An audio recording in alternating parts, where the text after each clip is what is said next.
सिद्धार्थ का जन्म 563 ईसा पूर्व में राजा शुद्धोधन और महारानी माया के यहाँ कपिलवस्तु में हुआ। सिद्धार्थ की मां महारानी माया उन्हें जन्म देने के 7 दिनों बाद चल बसी। राज ज्योतिषी ने राजा शुद्धोधन से कहा कि यह बालक बड़ा होकर सभी चीजों को त्याग देगा और बुद्ध बन जाएगा। शुद्धोधन ने पूछा, क्या मेरे पुत्र को सन्यासी बनने की ओर ले जाएगा? ज्योतिषी ने उत्तर दिया, 4 चिन्ह, बुढ़ापा, बीमारी, मृत्यु और एक सन्यासी के कारण बदलाव होगा। अतः शुद्धोधन ने निश्चित किया कि सिद्धार्थ को हमेशा सुरक्षा में रखा जाए। संगीत, नृत्य और परिचारक हमेशा उसे घेरे रहते। 16 साल की उम्र में सिद्धार्थ का विवाह यशोधरा से कर दिया, जिससे उन्हें एक पुत्र राहुल प्राप्त हुआ। एक दिन जब सिद्धार्थ की उम्र करीब 30 साल थी, अपने सेवक चन्ना के साथ महल की दीवारों से बाहर निकालने का प्रबंध कर लिया। एक बूढ़े आदमी, एक रोगी, एक मृत शरीर और एक सन्यासी को देखकर सिद्धार्थ सोच में पड़ गए। उन्हें अनुभव हुआ कि सांसारिक मोह क्षणिक है और समय के साथ शरीर नष्ट हो जाएगा। सबको अचंभित और शुद्धोधन को दुखी करके सिद्धार्थ अपने राज्य, समृद्धि, पत्नी और पुत्र को छोड़कर सत्य की खोज में निकल पड़े। सिद्धार्थ मगध गए और उसकी राजधानी राजगृह के पास स्थित पहाड़ियों की एक गुफा में रहने लगे। सन्यासियों और वैराग्यों से अपने उत्तरों की खोज करने लगे। सिद्धार्थ याज्ञों के साथ अभ्यास करते और ज्ञान की खोज में आत्मसंयम द्वारा कड़ा तप भी करते। भोजन करना और पानी पीना बंद कर दिया। भोजन से दूर रहने के कारण वह बहुत दुबले और कमजोर हो गए। लड़कियों का एक समूह वहां से गुजर रहा था। वह एक गीत गा रहा था जिसमें संयम और समझ का उल्लेख था। उन्होंने पाया चरम नहीं बल्कि स्वयं सही मार्ग है और खाना शुरू कर दिया। सिद्धार्थ पीपल के वृक्ष के नीचे बैठते थे और नियमित रूप से ध्यान करते थे और भगवान और मानव अस्तित्व का सही अर्थ खोज रहे थे। एक दिन वह गहरे चिंतन में चले गए। एक गांव की लड़की ने सिद्धार्थ को देखा। वह उनके पास आई और कहा, महात्मन, ऐसा लग रहा है आप भूखे हैं, क्या मैं आपके लिए कुछ भोजन लाऊं? सिद्धार्थ ने उत्तर दिया, हाँ, थोड़ा सा, मैं भूखा हूँ। क्या तुम मेरी भूख शांत कर सकती हो? वास्तव में उनका अर्थ था आध्यात्मिक भूख। लड़की ने अपनी बात जारी रखी, श्रीमान, आप यह भोजन खा सकते हैं। उसने एक बड़े पत्ते में सिद्धार्थ के सामने कुछ भोजन रख दिया। सिद्धार्थ ने उससे पूछा, तुम्हारी इस दयालुता के लिए धन्यवाद। क्या तुम सोचती हो यह भोजन मेरी भूख शांत कर देगा? लड़की ने उत्तर दिया, हाँ श्रीमान, भोजन आपकी भूख शांत कर देगा, कृपया अब खाएं। सिद्धार्थ ने भोजन कर लिया और एक दृढ़ निश्चय उत्पन्न हुआ।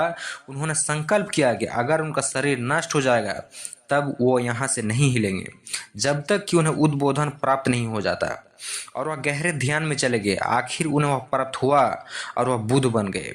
उन्हें बोधि वृक्ष के नीचे ज्ञान प्राप्त हुआ था। बुद्ध परमानंद में इतने डूब गए थे कि 7 दिनों तक बोधि वृक्ष की परिक्रमा करते रहे।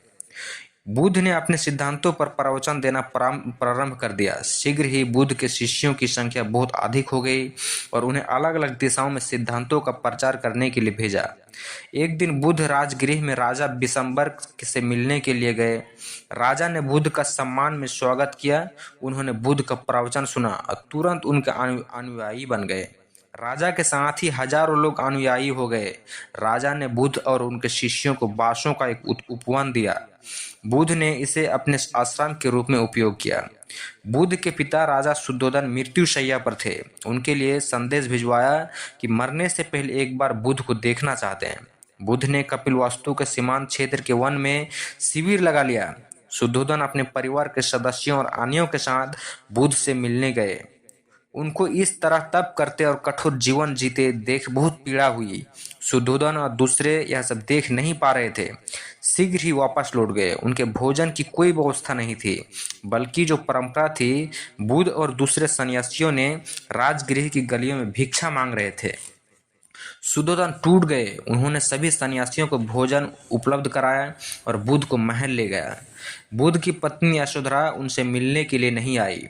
उनसे कहा, अगर उनके लिए मेरा कोई मूल्य होगा तो वह स्वयं मिलने आएंगे। यशोधरा एक महान महिला थी जिन्हें सिद्धि और निर्लिप्तता जैसे विशेषताएं प्राप्त थी।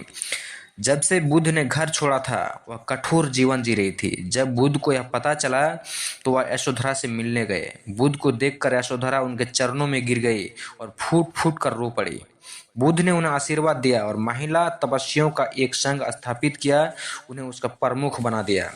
जैसे ही बुद्ध वहां से जाने लगे थे, यशोधरा ने अपने बेटे को राहुल को बुलाया और कहा, अपने पिता के पास जाओ और उनसे अपने उत्तराधिकार मांगो।